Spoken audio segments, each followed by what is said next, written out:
উনি তোমাদের সর্বনাশকে আনন্দ পাচ্ছে না, নিজের সর্বনাশ করে সারা জীবনের মতো কঠিন থেকে মুক্ত করে দিয়েছে এই ভক্তিনাথ গ্রামকে।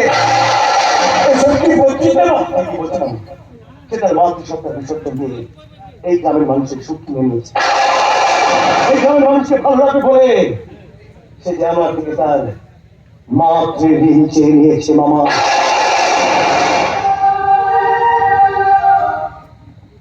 আজ আমার সেই মাতৃঋণ শোধ করবার কারণ এই এতগুলো বছর ধরে এই গ্রামের যেসব জমিগুলো রাজবাড়ির দখলে ছিল, সেই সব জমি আমি মুক্ত করে আপনার হাতে তুলে দিলাম আমার আমার মাতৃঋণ হিসেবে।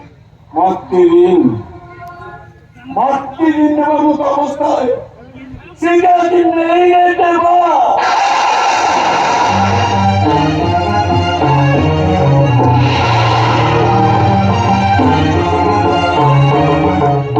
কি বলছো মামা? রাজবাড়ি থেকে আসার পর আমি তোমাদের দিকে হারিয়ে বেড়াচ্ছি দেবা।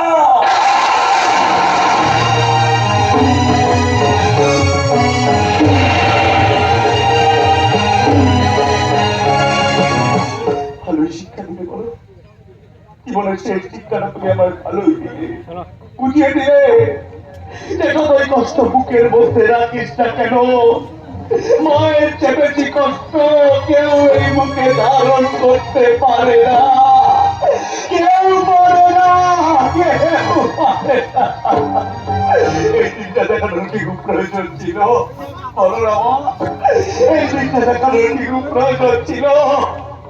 এই পৃথিবী মুখে কত নিয়ে কি মা বাবি করে দিচ্ছ? কেন এত কষ্ট তুমি আমার দিচ্ছ? কেন কেন কেন? সর্বনাশ হয়ে গেছে। সর্বনাশ? কি সর্বনাশ? তুমি এখানে হয়েছে সর্বনাশ হয়েছে। ওই শয়তান কলিঙ্গ আমাদের অপু মাকে বন্দি করেছে। আমি নিজের তো করে গেছি, বেশি দেরি করবে না মা, তাড়াতাড়ি চল।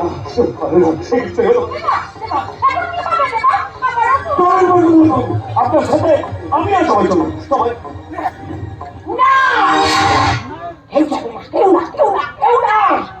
আমার সম্রাটের লড়া, তোমার সম্রাট একাই লড়বে।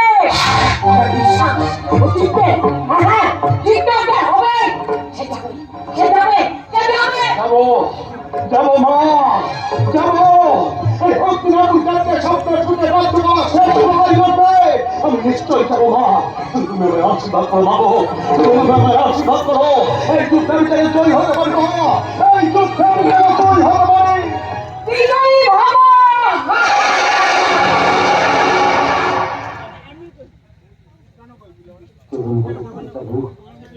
আমি রাজবেশ নিয়ে অপেক্ষা করবো আমার ভিখারি সম্রাটের জন্য।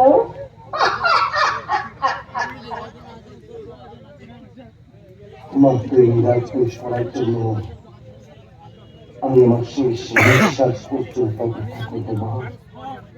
এই তোমার ভিখারি সম্রাটে